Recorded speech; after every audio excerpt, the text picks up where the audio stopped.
দেখে নিই যে শ্বাসরোধ কি করে হয়। এখানে আমার দুটো রাস্তা, একটা হচ্ছে শ্বাসনালী যেদিকে বাতাস যায় ফুসফুসে, আর একটা খাদ্যনালী যেদিকে যায় খাবার পাকস্থলীতে।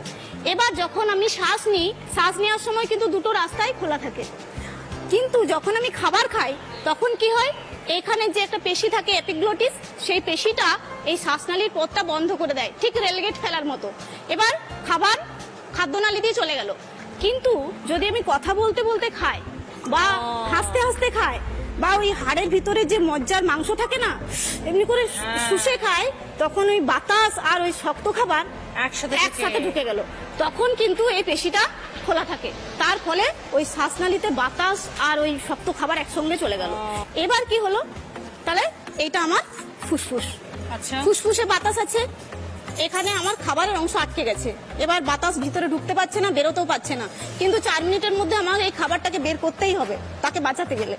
এবার আমি কি করতে পারি না, আমি এই ফুসফুসে চাপ দিতে পারি। ফুসফুসে চাপ দিলে ফুসফুসে যে আগের বাতাস ছিল, পুরানো বাতাস, চাপে উঠবে, সেটা বেরোবে, আর বেরোলে ও খাবারটাকে সাথে করে নিয়ে বেরোবে, এই ঠিক এইরকম।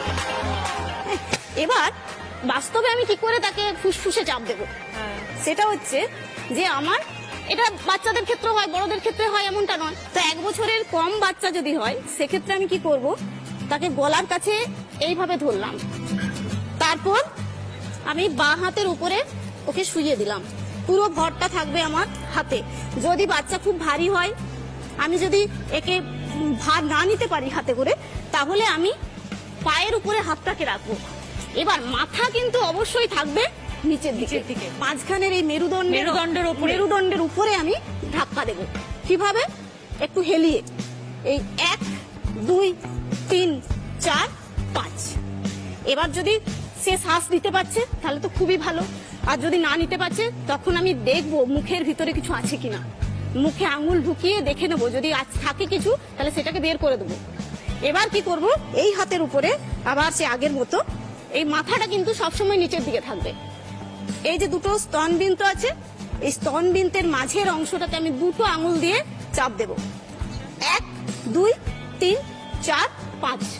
যদি কাছে শ্বাস শুরু হয়ে যায় তাহলে তো খুবই ভালো, না হলে কিন্তু বারবার আমাকে এটা করে যেতে হবে যতক্ষণ না তার শ্বাস শুরু হচ্ছে। এবার যদি বাচ্চার বয়স 1 বছরের বেশি হয়, তখন তো সে কোলে বসতে পারবে, তখন তাকে আমি এইভাবে কোলে বসিয়ে নেব। কোলে বসিয়ে তাকে পিছন থেকে ধরবো, হাতটা আমি এইভাবে বন্ধ করব, একটা হাতের উপর আরেকটা হাত রেখে এইভাবে হাতটা বন্ধ করে আমার বুড়ো আঙুলটা তার নাভির কাছে ঠেকাবো। আচ্ছা, দিয়ে ভিতরের দিকে চাপ দেবো, তারপর ওটা তুলে দেবো, আবার ভিতরের দিকে চাপ দেবো, তুলে দেবো, যতক্ষণ না সে কাশছে বা তার শ্বাস শুরু হচ্ছে, এই প্রক্রিয়া আমাকে চালিয়ে যেতে হবে। বড়দের ক্ষেত্রে হয়তো এমনি তো থাকে, কেউ খুব মোটা খুব বুড়ি, হ্যাঁ, তাকে তো আর ওরকম করে ধরে চাপ দেওয়া সম্ভব হয় না, হ্যাঁ, তখন সেক্ষেত্রে আক্রান্ত ব্যক্তিকে শুইয়ে দিতে হবে। আচ্ছা, এবার নাভির কাছে এইরকম হাত দুটোকে দিয়ে চাপ দেবেন, এইরকম করে, এই 1 2 3 4 5। যদি উনি কাশেন তাহলে উল্টে দেবো, পাশ ফিরিয়ে দেবো, কারণ আবার খাবারের অংশ বেরিয়ে গিয়ে আবার তো গলে লেগে যেতে পারে, তাকে পাশ ফিরিয়ে দেবো। এবার যদি আমার থেকে ওজনে হালকা হয়, যাকে আমি তুলে নিতে পারবো, তার ক্ষেত্রে ওই একই রকম, আমি তাকে দাঁড়ানো অবস্থাতে এইভাবে পাতলা মানুষ, হ্যাঁ, এইভাবে পিছন থেকে ধরলাম, এবার দুটো হাতকে এইভাবে বন্ধ করলাম, চাপ, হ্যাঁ, নাভির কাছে বুড়ো আঙুলটা ঠেকালাম, দিয়ে ভিতর দিকে চাপ দিয়ে উপর ঠেলা, ভিতর দিকে চাপ দিয়ে উপরে ঠেলে দিলাম। এইভাবে যতক্ষণ না সে কাশছে ততক্ষণ করে যেতে হবে।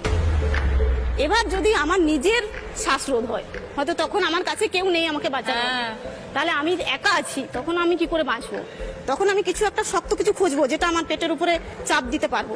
যেমন এই চেয়ারটা, এই চেয়ারটাকে নিয়ে আমি পেটের কাছে এরকম করে বারবার বারবার গড়তে দেবো। আচ্ছা, এই প্রসঙ্গে বলে রাখি যে যার শ্বাসরোধ হবে সে কিন্তু কথা বলতে পারবে না, আর সে তার কষ্টর কথা কাউকে বোঝাতেও পারবে না, কথা না বলতে পারলে সে শুধু ছটপট করবে, তার চোখ বেরিয়ে আসবে, হ্যাঁ, কষ্ট হবে, মাথায় রাখতে হবে। হ্যাঁ, তাহলে তার জন্য একটা চিহ্ন আছে, সেই চিহ্নটার নাম হচ্ছে হেলমিক চিহ্ন, মানে এইরকম চিহ্নটা, এরকম যদি কোনো ব্যক্তি করেন আর ছটপট করেন আর তার চোখগুলো যদি মনে হচ্ছে বেরিয়ে চলে আসছে, তার মানে তার কিন্তু শ্বাসরোধ হয়েছে, তাকে বাঁচাতে হবে।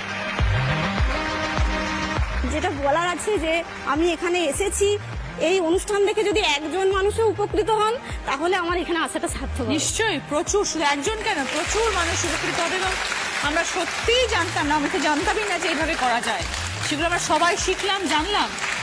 খুব ভালো, thank you so much Rekha.